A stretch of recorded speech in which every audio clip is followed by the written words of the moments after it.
In this video, I'll be making mask version 2, which is the sew version, and my sewing will be done off camera, but you can use a sewing machine or sew these by hand. So for the face piece of the mask, you'll need some fabric, and the pattern I use to make these is linked on our website, some scissors, thread, and a pencil to trace your fabric pieces. Place one piece on top of the other so that they're facing inside out, and sew along the longest edge, and you're going to repeat this with the other pairs as well. So here are two of my finished pairs. They're sewn along the edge, leaving about 5 millimeters of space, and you should be able to open the pieces as shown. You should have one final piece left, which are your smallest pieces of fabric, and you're going to roll the edge twice. This is about 1/4 of an inch, and you're going to sew that closed to create a straighter seam. This will be done on both sides. This is what my finished piece looks like, and as you can see, the edges are a lot neater and you should be able to open it up. Here are all of my pieces, and you're going to begin by placing the smallest piece on top of one of the large pieces facing right side up. And when that's done, place the last large piece on top of both facing inside out. So now that your pieces are stacked together like this, you're going to take a sewing needle and double check that the pieces are lined up before pinning the seams together.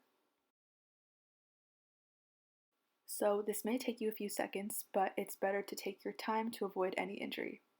When you're done pinning, both ends of the needle should be visible on the top of the fabric, and you're going to repeat this on the bottom as well.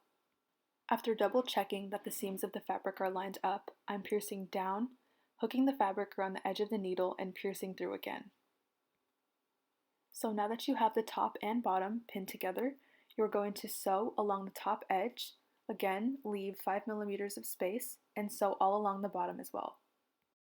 Here's my finished piece, and remember, both ends should still be open because you're going to reach through one end and pull through so that it's not inside out.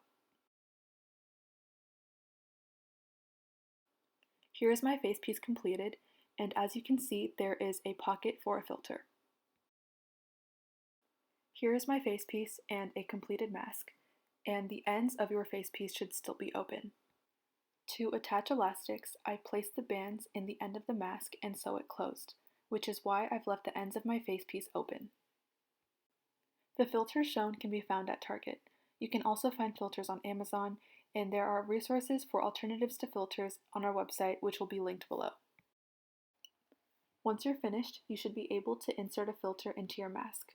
I'm making sure that my filter is facing the right direction, inserting it into one end of the pocket, and reaching in the other before pulling through to make sure the filter is centered.